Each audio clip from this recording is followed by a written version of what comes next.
Hello everyone, welcome to my another vlog. So এই vlogটা হচ্ছে আমার ঢাকার ফার্স্ট vlog and এর আগের vlogটা ছিল গ্রামের। আশা করি এই vlogটা তোমাদের কাছে ভালো লাগবে। So let's go. So এই vlogটা আমি আমার স্কুল থেকে শুরু করছি কারণ আমাদের স্কুল থেকে নিয়ে যাওয়া হচ্ছে ভিটিভির একটি প্রোগ্রামে আর সেই প্রোগ্রামটির নাম হচ্ছে ঈদ আনন্দ। অনেক টানা একটা। সো অবাক হওয়ার কোনো কারণ নেই কারণ এটা গার্লস স্কুল আর গার্লস স্কুলের সব গার্লসরাই থাকবে, ছেলেরা আর থাকবে না, বুঝছো? সো এইখানে যে গরম বুঝো না, আমাদের বলছে 1টা বাজে আসতে, বাট এখন বাজে 3:30। এতক্ষণ পর্যন্ত আমরা স্কুলে একটার অবস্থা 12টা 13টা বাচ্চা আছে আমাদের জুনিয়রদের অবস্থা তো পুরাই বাতাল বাতাল, একটার অবস্থা বাতাল বাতাল। আর আমার আর বান্ধবীগুলোর তো অবস্থা একটার ভিক্ষুকের মতো, ওরা ভিক্ষুকের মতন বসে আছে। আর আমি জিজ্ঞেস করলাম যে তুই এদিকে ভিক্ষুকের মতো বয়ে আসোস কে, বাট তুই কিছু কইল না। ব্যাট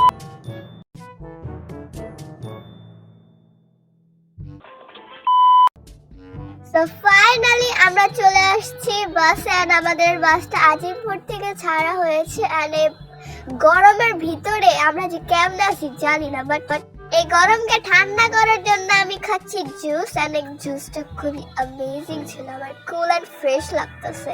সো আর এই শীত এই গরমের ভিতরে মানে কি কমো। আর আমার বান্ধবীগুলো ঢং এই মাসুদ মার্কা গরমের ভিতরে ওরা যে কেমনে মোবাইল আরে এমনি করে ধইরা ভিডিও বানাইতেছে, আল্লাহ জানে কেমনে বানায়।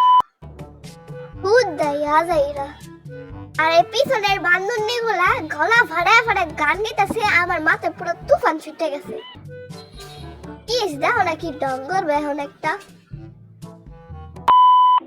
আজাইরা কি ডং। আর আমাদের দেওয়া হয়েছে এন্ট্রি কার্ড।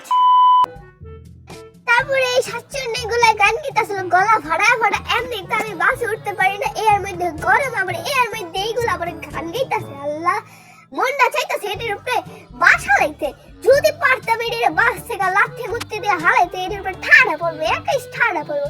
আল্লাহ আমি এটির কি করতাম যে কন্ট্রোল।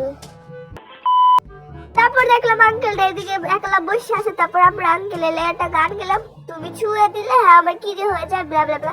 আর আঙ্কেলে হাসি দেখে বুঝছো আঙ্কেলে ফিলিংস। আঙ্কেলে জিজ্ঞেস করলাম আমাকে কিছু খাওয়াইবেন না? সেই একটা চাপা মারবো। দেখো তোমরা কি খাইবা কও? ওদিকে চকলেট থেকে চিপস সব আছে, সব খাইতে পারো সব।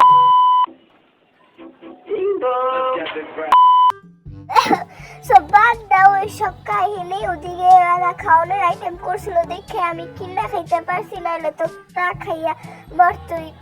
তো ওইগুলা বাদ দাও। আর এখানে রাস্তাঘাট দেখে আমার মনে হইতেছিল যে আমি সাউথ কোরিয়া পড়ছি, বাট আমি জানি না যে আমি জীবনে কি কখনো সাউথ কোরিয়া যাইতে পারো কিনা। বাট যদি কখনো যাইতে পাই অবশ্যই তোমাদের সাথে শেয়ার করব। ওকে ওয়েল।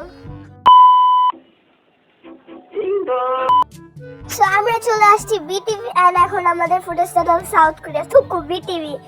তো এখন তোমাদের আমরা একটা গান শোনাবো। সো গানটা শোনার জন্য তোমরা রেডি? সো চলো। ওকে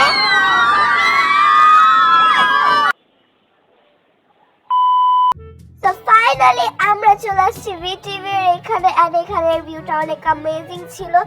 আর ওদিকে চিক্ষণ হইলে আমার কানমান ফাইটে গেছে। সো এই যে টাকলা বেড়া আমার ঘরে এই 3-4 ঘন্টা ওদিকে অপেক্ষা করে আমাদের এখানে নিয়ে আসছে। আর বাসের ভিতরে একটা ভালো ফ্যানও ছিল না। তো যাই হোক এইখানে অনেক কিছু আছে। আর আমার বান্ধবীর এই ভেটকিটা দেখে আমার এত ভালো লাগছে যে ফিলিংস।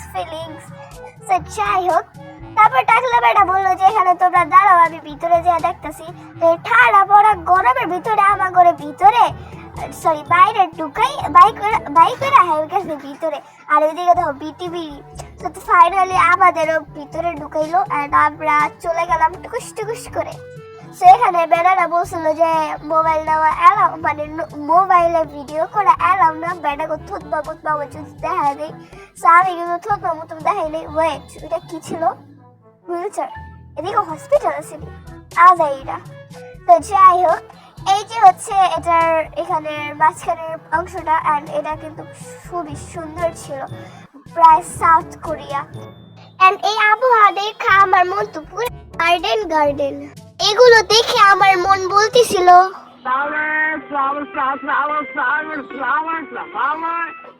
এন্ড সত্যি কথা বলতে এদিকে আবহাওয়াটা কিন্তু অনেক সুন্দর। এন্ড তোমরা যদি এদিকে কখনো আসো তাহলে তোমরা বুঝতে পারবা এই জায়গাটা কতটা অ্যামেজিং। সো যাই হোক, সো এখন আমরা যাবো ভিতরে। এন্ড ভিতরের অংশটা পুরাই অ্যামেজিং। কিন্তু ওদিকে আমাকে জাতির নানা আছে। সো এখন জাতির নানারা দেখার লেগে তোমরা অবশ্যই অনেক এক্সাইটেড। সো চলো দেখাচ্ছি তোমাদের আমাদের জাতির নানা। সো এই হচ্ছে আমাদের জাতির নানা টুকু শেখ মুজিবর। মানে জাতির নানা করলে যদি আবার শেখ হাসিনা আমার তোরা জেলে ঢুকা দেয়, লেগে আমি জাতির নানা বলবো না। সেদিকে আমাদের শেখ মুজিবরের অনেক সুন্দর সুন্দর ছবি আছিল, বাট অনেক অ্যামেজিং অ্যামেজিং ছবি। অ্যান্ড এখানে একটা ছবি আমি কিন্তু আমার থাম্বনেলে দিয়েছি, অ্যান্ড তোমরা দেখা মনে করছিল আমি সাউথ কোরিয়া যাবো, যাইরা।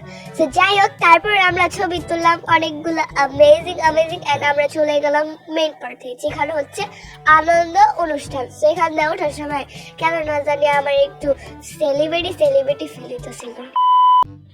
যাই হোক আদেরা, তারপর টাকলা বেড়া কইলো যে চলো ভদ্রমেয়ের মতন উপরে চলে যাও।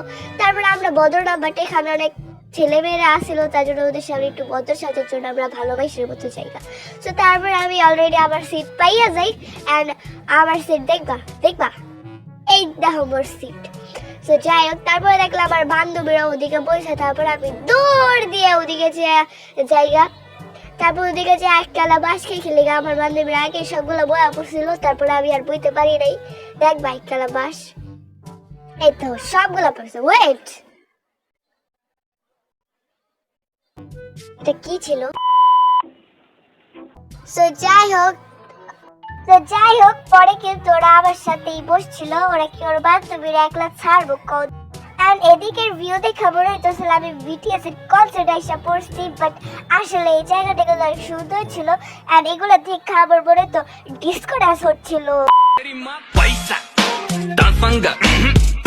তারপরে আর কি আমার সাথে এমন কিছু ঘটনা ঘটে ভাই, যেগুলো আমি জীবনও কল্পনা করতে পারি নাই, যেগুলো আমার কল্পনার বাইরে ছিল। কি ঘটেছিল সেগুলো তোমরা পরে বুঝতে পারবে। আমি এদিকে আগে ব্যাডাগুলো দেখালে, ব্যাডাগুলো কিন্তু হ্যান্ডসাম আছে। টুকু ওগুলো কিন্তু ব্যাডা না, ওইগুলো বেরি পিচি মাইয়া, বুঝছো? তো যাই হোক, নিমিশেই আমার সব স্বপ্ন বন্ধ হয়ে যায়, কেননা আমার মোবাইলটা টুস করে এইভাবে বন্ধ হয়ে যায়। সো আর কি, আমি তারপর আর কোনো রকম ভিডিও করতে পারিনি, কেননা আমার মোবাইল অফ হয়ে গেছে। সো তারপর আমি ভাবতেও পারিনি যে এভাবে আমার মোবাইলটা অফ হয়ে যাবে, কেননা আমি যদি একটু ভালো করে দেখতাম বা চার্জটা দিয়ে আনতাম তাহলে মনে হয় আমার মোবাইল যেভাবে বন্ধ হতো না, আমি ফুল প্রোগ্রামটা ভিডিও করতে পারতাম। বাট যেটা হয়তো সেটাই হয়েছে, আর কি বলার। তারপরে আমরা এখানে রাত 9টা পর্যন্ত থাকি। আর আমি এখানে কোনো রকম আম্মুকে ফোন দিয়ে জানাতে পারি নাই যে আজকে আসতে লেট হবে। সো কিছুই তো করার নেই, যেহেতু মোবাইল বন্ধ হয়ে গেছে। তারপর আমরা বাসে করে স্কুলে ব্যাক করি। অ্যান্ড ওখান থেকে আমি আর আম্মুকে ফোন করে জানাতেও পারতেছিলাম না যে আমাকে এসে নিয়ে যাও। সো কিছুই তো করার নেই। তারপর আমার স্কুল টিচার আমাকে বাসা পর্যন্ত ড্রপ করে, আর আমার আম্মুর সাথে কথা বলে। তারপরে আমি অনেক ফ্রেশ হই, কারণ আমি অনেক ক্লান্ত ছিলাম। আর তারপরে আমি ভাত খাই। ভাত খাওয়ার পর আমি আমার আম্মুকে সব ঘটনা বললাম যে এইভাবে আমার মোবাইল অফ হয়ে যায়। আর দেন আমি ঘুমাতে চলে যাই। অ্যান্ড আমার ব্লগটা এই পর্যন্ত ছিল, যেহেতু আমি খুব টায়ার্ড ছিলাম তাই আমি আর কিছু করি নাই। সো আমার ব্লগটা এই পর্যন্ত। তোমরা তো আমার ব্লগ দেখো না, যদি দেখে থাকো তাহলে অবশ্যই বলবা ব্লগটা কেমন হয়েছে। বাই বাই অ্যান্ড সালাম দিও। Thank you so much for watching. RM, what should everybody do right now? Subscribe to the YouTube channel. And in Korean? 구독해주세요!